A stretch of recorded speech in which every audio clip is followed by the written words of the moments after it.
ଚିତ୍ରଗ୍ରୀବର ଉଚିତ ଅଭିମାନ। ଗୋଲକ ବିହାରୀ ଧଳ। ବିଷ୍ଣୁ ଶର୍ମା ମୂର୍ଖ ରାଜପୁତ୍ରମାନଙ୍କୁ ପଣ୍ଡିତ ତଥା ସର୍ବଶାସ୍ତ୍ର ଚତୁର କରିବା ପାଇଁ ଗଳ୍ପ ଶୁଣାଉଥିଲେ। ଗଳ୍ପଗୁଡ଼ିକ ଅତି ସାଧାରଣ ମନେ ହେଉଥିଲେ ମଧ୍ୟ ସେଥିରେ ବହୁ ଅସାଧାରଣ ଜ୍ଞାନ ରହିଛି। ଅତି ଜଣାଶୁଣା କଥାଟିଏ, କପୋତରାଜ ଚିତ୍ରଗ୍ରୀବଙ୍କ କାହାଣୀ। କପୋତରାଜ ଚିତ୍ରଗ୍ରୀବ ସଦଳ ବଳେ ଆକାଶରେ ଉଡ଼ି ଯାଉଥିବା ବେଳେ ଅରଣ୍ୟ ମଧ୍ୟରେ ତଣ୍ଡୁଳ କଣା ଦେଖି ଲୋଭରେ ଓହ୍ଲାଇ ପଡ଼ି ଜାଲରେ ପଡ଼ିଲେ। ଜାଲରୁ ମୁକୁଳିବା ପାଇଁ ସେ ଯାଇ ତାଙ୍କ ବନ୍ଧୁ ମୂଷିକରାଜ ହିରଣ୍ୟକଙ୍କ ନିକଟରେ ପହଞ୍ଚିଲେ। ହିରଣ୍ୟକ ତାଙ୍କୁ ଓ ତାଙ୍କ ଅନୁଚରମାନଙ୍କୁ ବିପନ୍ନ ଦେଖି ଆଶ୍ଚର୍ଯ୍ୟ ହୋଇଗଲେ। ଯାହା ହେଉ, ବନ୍ଧୁଙ୍କୁ ବିପନ୍ନ ଦେଖି ସେ ପ୍ରଥମେ ଆସିଲେ ଚିତ୍ରଗ୍ରୀବଙ୍କର ଫାଶ କାଟିବା ପାଇଁ। କିନ୍ତୁ ଚିତ୍ରଗ୍ରୀବ ମନା କଲେ। କହିଲେ, ମୋ ଫାଶ କାଟିବା ପାଇଁ ଆପଣ ଆଗ ବ୍ୟସ୍ତ ହୁଅନ୍ତୁ ନାହିଁ। ଆପଣ ପ୍ରଥମେ ମୋର ଆଶ୍ରିତମାନଙ୍କର ଫାଶ କାଟନ୍ତୁ, ତାପରେ ମୋର କାଟିବେ। ତାଙ୍କ କଥାର ତାତ୍ପର୍ଯ୍ୟ ହେଉଛି ଯେ ଅନ୍ୟାନ୍ୟ କପୋତମାନଙ୍କ ପରି ସେ ମଧ୍ୟ ଗୋଟିଏ କପୋତ। ତଥାପି ସେ ସେମାନଙ୍କର ରାଜା। ରାଜା ହେବାର ଅଭିମାନ ଯାହାର ଅଛି, ଆଶ୍ରିତମାନଙ୍କୁ ରକ୍ଷା କରିବାର କର୍ତ୍ତବ୍ୟ ମଧ୍ୟ ତାର ଅଛି। ସେହି ଅଭିମାନ ହିଁ ରାଜାଙ୍କର ରହିବା ଉଚିତ। କାରଣ ତାହା ହିଁ ରାଜାର ଉଚିତ ଅଭିମାନ। ଏହି ଉଚିତ ଅଭିମାନ ଯୋଗୁଁ ଲୋକ ବୋଧହୁଏ ନିଜକୁ ଛୋଟ ଛୋଟ ସ୍ୱାର୍ଥ ଚିନ୍ତାରୁ ରକ୍ଷା କରି ଆଦର୍ଶ କାର୍ଯ୍ୟ କରିଯାଏ। ସେତେବେଳେ ଖାଲି ଇଂଲଣ୍ଡରେ କାହିଁକି, ସମଗ୍ର ପୃଥିବୀରେ ଚହଳ ପଡ଼ିଥାଏ। ସମ୍ପୂର୍ଣ୍ଣ ନୂଆ କଥା। ଇଂଲଣ୍ଡର ରାଜା ଅଷ୍ଟମ ଏଡୱାର୍ଡ ଜଣେ ପରିତ୍ୟକ୍ତା ଆମେରିକାନ ରମଣୀ ସିମ୍ପସନକୁ ବିବାହ କରିବା ପାଇଁ ସ୍ଥିର କରିଥାନ୍ତି। ଇଂଲଣ୍ଡର ରାଜବଂଶରେ ଏପରି ସାମାଜିକ ଅଧଃପତନ କେହି କେବେ କଳ୍ପନା କରି ନଥିଲା। ଇଂରେଜ ଜାତି ପରି ରକ୍ଷଣଶୀଳ ଜାତି ପୃଥିବୀରେ ଖୁବ୍ କମ୍। ଏହି ସମୟରେ ଇଂଲଣ୍ଡରେ ପ୍ରଧାନମନ୍ତ୍ରୀ ଥାନ୍ତି ବଲ୍ଡୁଇନ। ବ୍ରିଟିଶ ପାର୍ଲାମେଣ୍ଟ ସ୍ଥିର କରିଥାନ୍ତି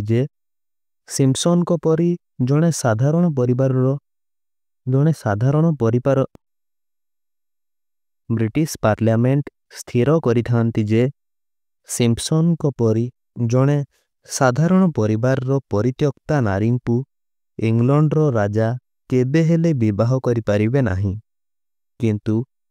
ରାଜା କିନ୍ତୁ ଭାବୁଥାନ୍ତି ଯାହାଙ୍କୁ ରାଜା ବୋଲି ସ୍ୱୀକାର କରାଯିବ ତାଙ୍କର ବ୍ୟକ୍ତିଗତ ବ୍ୟାପାରରେ ଏତେ ହସ୍ତକ୍ଷେପ ସହ୍ୟ କରାଯାଇପାରିବ ନାହିଁ। ଇଂଲଣ୍ଡର ରାଜା ଏଡୱାର୍ଡଙ୍କ ପକ୍ଷରେ ପ୍ରେମ ପାଇଁ ସମ୍ରାଟ ମୁକୁଟକୁ ଫିଙ୍ଗି ଦେଇ ଚାଲିଯିବା କିଛି କମ୍ କଥା ନୁହେଁ। ସେହି ପଦବୀ ତ୍ୟାଗର ଘୋର ଘନଘଟି ମଧ୍ୟରେ ଲକ୍ଷ୍ୟ କଲେ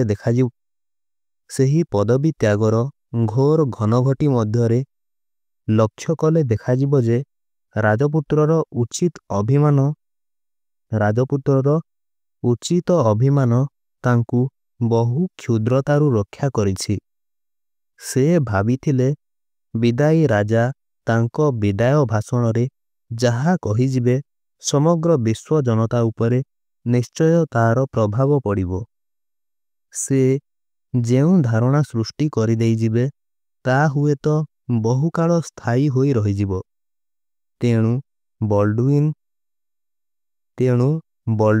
ଅନ୍ୟ ଜଣକ ହାତରେ ରାଜାଙ୍କ ନିକଟକୁ କହି ପଠାଇଲେ ଯେ ସେ ତାଙ୍କ ବିଦାୟ ବାର୍ତ୍ତାରେ ବଲ୍ଡୁଇନଙ୍କ ସପକ୍ଷରେ କିଛି କହିଲେ ସେ ଅର୍ଥାତ୍ ବଲ୍ଡୁଇନ ନିଶ୍ଚୟ ଉପକୃତ ହେବେ।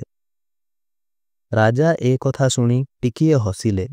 ମନେ ମନେ ଭାବିଲେ, ଯେଉଁ ଲୋକ ତାଙ୍କୁ ରାଜଗାଦିରୁ ବିଦାୟ କରିଦେବା ପାଇଁ କୌଶଳର ଜାଲ ବୁଣିପାରେ, ସେହି ଲୋକ ପୁଣି ତାଙ୍କରି ପାଟିରୁ ପ୍ରଶଂସା ଶୁଣି ତାଙ୍କରି ପାଟିରୁ ପ୍ରଶଂସା ଶୁଣିବା ପାଇଁ ଏତେ ପାଗଳ?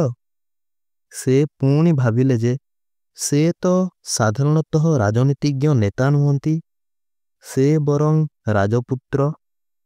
ରାଜନୀତିଜ୍ଞ ନିଜର ସ୍ୱାର୍ଥ ରକ୍ଷା ପାଇଁ ସତ୍ୟ ମିଥ୍ୟାର ମାୟାଜାଲରେ ଖେଳ ଖେଳିପାରେ, କିନ୍ତୁ ରାଜପୁତ୍ର ସେ ସବୁ ଜୁଆ ଖେଳର ଊର୍ଦ୍ଧ୍ୱରେ। ଇଂଲଣ୍ଡର ରାଜପୁତ୍ର କେବେ ଏତେ କ୍ଷୁଦ୍ର ହୋଇପାରେ ନା, କାରଣ ସେ ରାଜପୁତ୍ର। ରାଜପୁତ୍ରର ଦର୍ଶନ ସାମାନ୍ୟ ସାଧାରଣ ଜନତାର ଦର୍ଶନଠାରୁ ବହୁତ ଭିନ୍ନ। ତେଣୁ ସେ ସ୍ଥିର କଲେ, ନା, ଏହି ଶେଷ ମୁହୂର୍ତ୍ତରେ ମଧ୍ୟ ସେ କେବେ କ୍ଷୁଦ୍ର ହୋଇପାରିବେ ନାହିଁ। ବଲ୍ଡୁଇନଙ୍କ ବ୍ୟବହାରରେ ସେ ଯେତେ କ୍ଷୁର୍ଣ୍ଣ ହେଲେ ମଧ୍ୟ ତାଙ୍କୁ ସେ କ୍ଷମା ଦେବେ ଓ ତାଙ୍କୁ ପ୍ରଶଂସା କରି ରେଡ଼ିଓରେ ଭାଷଣ ଦେବେ। ତାହା ହିଁ ହେଲା। ରାଜପୁତ୍ର ନିଜର ଉଚିତ ଅଭିମାନ ରକ୍ଷା କରି ବଲ୍ଡୁଇନଙ୍କୁ ପ୍ରଶଂସା କରି ଭାଷଣ ଦେଲେ। ବିଶ୍ୱ ଇତିହାସରେ ଉଦାରତାର ଏକ ଅନୁପମ କାହାଣୀ ଚିରକାଳ ପାଇଁ ରହିଗଲା। ସଦ୍ୟ ସ୍ୱାଧୀନ ଭାରତବର୍ଷରେ 1 ଅଗଷ୍ଟ 15 ପାଳନ କରାଯାଉଥାଏ। ଲକ୍ଷ୍ନୌରେ ଉତ୍ତରପ୍ରଦେଶର ପ୍ରଧାନମନ୍ତ୍ରୀ ଗୋବିନ୍ଦ ବଲ୍ଲଭ ପନ୍ଥ ଭାଷଣ ଦେଉଥାନ୍ତି। ଲୋକେ ଉତ୍କଣ୍ଠ ହୋଇ ଶୁଣୁଥାନ୍ତି। ବ୍ରିଟିଶମାନଙ୍କଠାରୁ ଭାରତୀୟ ନେତାମାନେ ଯେତେ ନିର୍ଯାତନା ସହିଛନ୍ତି, ସବୁ କଥା ଆଜି ବୋଧହୁଏ ପନ୍ଥ କହିବେ ବୋଲି ଲୋକେ ଭାବୁଥାନ୍ତି। ସଭା ଆରମ୍ଭ ହୋଇ ଶେଷ ହେଲା, କିନ୍ତୁ ବ୍ରିଟିଶମାନଙ୍କ ବିରୁଦ୍ଧରେ ପଦେ ହେଲେ କେହି ପନ୍ଥଙ୍କ ମୁହଁରୁ ଶୁଣିବାକୁ ପାଇଲେ ନାହିଁ। କେତେକ ଲୋକ ଅସନ୍ତୁଷ୍ଟ ହେଲେ, କେତେକ ଆଶ୍ଚର୍ଯ୍ୟ ବି ହେଲେ। ସେହିଦିନ ସନ୍ଧ୍ୟାରେ ଜଣେ ବିଶିଷ୍ଟ ବ୍ୟକ୍ତି ପନ୍ଥଙ୍କୁ ଦେଖା କରିବାକୁ ଯାଇଥିଲେ। ପନ୍ଥ ପଚାରିଲେ, ତାଙ୍କ ଭାଷଣ ଆଜି କେମିତି ଲାଗିଲା? ସେ ଭଦ୍ରବ୍ୟକ୍ତି କହିଲେ, ତାଙ୍କୁ ଆଦୌ ଭଲ ଲାଗିଲା ନାହିଁ, କାରଣ ତାଙ୍କ ଭାଷଣରେ ବ୍ରିଟିଶମାନଙ୍କ ବିରୁଦ୍ଧରେ ପଦେ ହେଲେ କିଛି ନଥିଲା। ସେମାନେ ଏ ଦେଶରେ ବ୍ୟକ୍ତି, ଜାତି ତଥା ସମାଜଗତ ସବୁ ପ୍ରକାର ଅତ୍ୟାଚାର କରିଯାଇଛନ୍ତି। ଅଥଚ ଆମେ ନୀରବରେ ସେ ସବୁ ସହି ପାଟିରେ ବି ପଦେ ହେଲେ ପ୍ରତିବାଦ କରିନାହୁଁ। ସବୁ ଶୁଣିସାରି ପନ୍ଥ କହିଲେ, ନୀରବରେ ନିର୍ଯାତନା ସହି ବ୍ରିଟିଶମାନଙ୍କୁ ବିଦାୟ ଦେବାର ଶିକ୍ଷା ଦେଇଥିଲେ ଆମକୁ ଗାନ୍ଧୀ। ପୃଥିବୀରେ ହିଂସା ପ୍ରଣୋଦିତ ତରବାରୀର ରକ୍ତାକ୍ତ ଇତିହାସର ଉଦାହରଣର ଅଭାବ ନାହିଁ, କିନ୍ତୁ ଅହିଂସା ପ୍ରତିରୋଧର ଇତିହାସ କେବଳ ଭାରତ ପରି ଏକ ପୁରାଣ ପ୍ରସିଦ୍ଧ ପ୍ରାଚୀନ ଦେଶର ଅଛି। ବାସ୍ତବରେ ଆଜି ଉଚ୍ଚ ପଦବୀରେ ରହି ପବିତ୍ର ଦିବସରେ ଅନ୍ୟ ପ୍ରତି ଆକ୍ଷେପ କରିଥିଲେ ନିଜର କ୍ଷୁଦ୍ରତା ପ୍ରକାଶ ପାଇଥାନ୍ତା। କ୍ଷମା ହିଁ ଉଚ୍ଚତାର ଏକମାତ୍ର ପରିମାପ।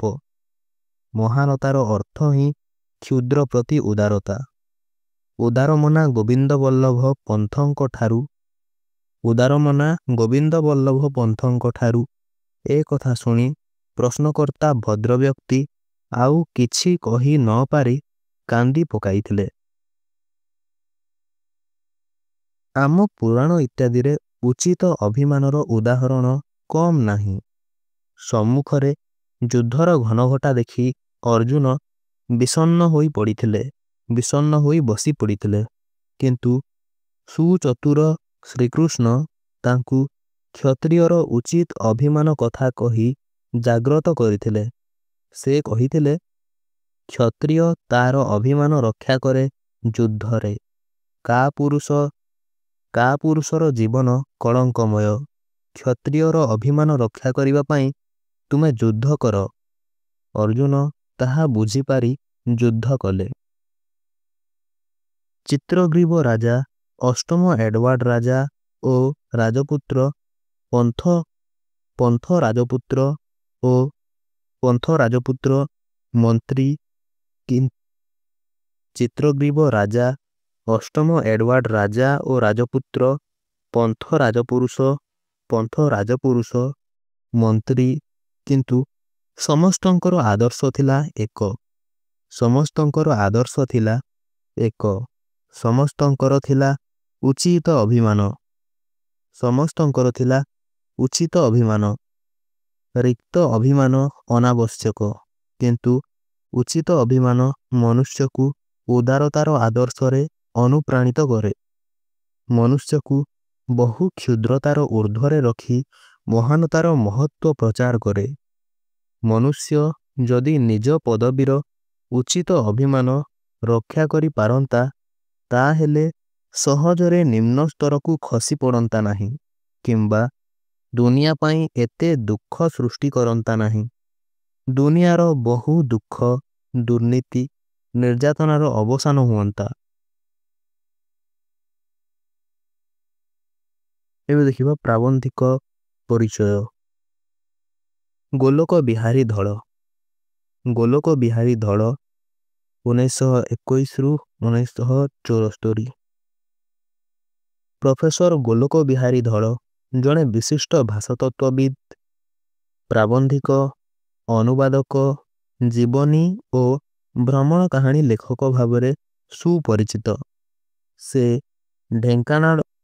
ଢେଙ୍କାନାଳ ଜିଲ୍ଲାର ଗଞ୍ଜେଇଡିହ ଗ୍ରାମରେ ଜନ୍ମ ଲାଭ କରିଥିଲେ। ସଂସ୍କୃତ ସାହିତ୍ୟରେ ସେ MA ପାସ୍ କରିଥିଲେ କୃତିତ୍ୱ ସହକାରେ। ସଂସ୍କୃତ ଓ ଓଡ଼ିଆ ବିଭାଗରେ କିଛି କାଳ କାର୍ଯ୍ୟ କଲା ପରେ ଉଚ୍ଚଶିକ୍ଷା ନିମିତ୍ତ ସେ ଲଣ୍ଡନ ଯାଇଥିଲେ। ଭାଷାତତ୍ତ୍ୱକୁ ସେ ଏକାନ୍ତ ଭାବରେ ଆପଣାର କରିନେଲେ। ବହୁକାଳ ବିଭିନ୍ନ କଲେଜରେ ଅଧ୍ୟାପନା କରିବା ପରେ ରେଭେନ୍ସା ମହାବିଦ୍ୟାଳୟର ଓଡ଼ିଆ ବିଭାଗର ପ୍ରଫେସର ଭାବରେ କିଛି କାଳ କାର୍ଯ୍ୟ କରିଥିଲେ। ତାଙ୍କ ରଚିତ ଗ୍ରନ୍ଥଗୁଡ଼ିକ ଧ୍ୱନି ବିଜ୍ଞାନ, ଭାଷାଶାସ୍ତ୍ର ପରିଚୟ, ଇଂରାଜୀ ଉଚ୍ଚାରଣ ଶିକ୍ଷା, ମଣିଷର ଭାଷା, ଓଡ଼ିଆ କେବେ ଇତ୍ୟାଦି ଭାଷାଭିତ୍ତିକ ଆଲୋଚନା ପୁସ୍ତକ, ବିଚାର ଆଲୋଚନା, ପ୍ରବନ୍ଧ ସଂକଳନ, ଆମେରିକାର ଅନୁଭୂତି, ଲଣ୍ଡନ ଚିଠି ଓ ଗଙ୍ଗାରୁ ଗୋଦାବରୀ ଆଦି ଭ୍ରମଣ କାହାଣୀ ତାଙ୍କ ସାରସ୍ୱତ ପ୍ରତିଭାର ଉଜ୍ଜ୍ୱଳ ସ୍ୱାକ୍ଷର। ଗୋଦାନ, ଗଗନ, ପ୍ରତିଜ୍ଞା, ପ୍ରେମାଶ୍ରମ, ପ୍ରେମଚାନ୍ଦ, ଗଳ୍ପମାଳା, ଭାରତ ମୋର ଘର, କେନେଡିଙ୍କ ଜୀବନୀ, ସେ ଦିନର ଲକ୍ଷେ, ଧୂସର ପଣତ ଇତ୍ୟାଦି ତାଙ୍କର ଅନୁବାଦ କୃତି। ତାଙ୍କ ସାଧନା ଓ ସିଦ୍ଧିର ଅନ୍ୟ ଦିଗନ୍ତ। ଗୋଦାନର ଅନୁବାଦ ପାଇଁ 1960 ମସିହାରେ ସେ ଓଡ଼ିଶା ସାହିତ୍ୟ ଏକାଡେମୀ ଦ୍ୱାରା ପୁରସ୍କୃତ ହୋଇଥିଲେ। ସ୍ୱାଭିମାନ ହେଉଛି ମନୁଷ୍ୟତାର ମାପକାଠି, ପୌରୁଷର ରାଜମୁକୁଟ। ଏହା କ୍ଷୁଦ୍ରତା ଭିତରେ ମହାନତା ଭରିଦିଏ। ସ୍ୱାଭିମାନର ସ୍ପର୍ଶରେ ସାଧାରଣ ମନୁଷ୍ୟ ଅସାଧାରଣ ହୋଇଉଠେ। ସ୍ୱାଭିମାନ ମନୁଷ୍ୟକୁ ଉଦାରତାର ଆଦର୍ଶରେ ଅନୁପ୍ରାଣିତ କରେ। ଉକ୍ତ ବିଷୟଟି ଏହି ଗୁରୁତ୍ୱପୂର୍ଣ୍ଣ ପ୍ରସଙ୍ଗ ଉପରେ ଆଧାରିତ। ତିନି ଯୁଗର ତିନୋଟି ଘଟଣାକୁ ନେଇ ପ୍ରାବନ୍ଧିକ ସ୍ୱାଭିମାନର ମହତ୍ତ୍ୱ ପ୍ରତିପାଦନ କରିବାକୁ ଚେଷ୍ଟା କରିଛନ୍ତି। ଚିତ୍ରଗ୍ରୀବ ରାଜା, ଅଷ୍ଟମ ଏଡୱାର୍ଡ ରାଜା ଓ ରାଜପୁତ୍ର, ଜନପ୍ରତିନିଧି ଗୋବିନ୍ଦ ବଲ୍ଲଭ ପନ୍ଥ ମନ୍ତ୍ରୀ, ସଭିଏଁ ଉଚିତ ଅଭିମାନର ଆଦର୍ଶକୁ ନେଇ ମହାନୁଭବତାର ପରିଚୟ ପ୍ରଦାନ କରିଅଛନ୍ତି। ସଭିଏଁ ଉଚିତ ଅଭିମାନର ଆଦର୍ଶକୁ ନେଇ ମହାନୁଭବତାର ପରିଚୟ ପ୍ରଦାନ କରିଛନ୍ତି। ପୁରାଣ ଯୁଗରୁ ଆରମ୍ଭ କରି ବିଶ୍ୱ ଇତିହାସ ପର୍ଯ୍ୟନ୍ତ ଏ ମହତ୍ତ୍ୱ ସଦା ପରିବ୍ୟାପ୍ତ। ଏହା ହିଁ ସଞ୍ଚିତ ପ୍ରବନ୍ଧର ଅନ୍ତଃସ୍ୱର।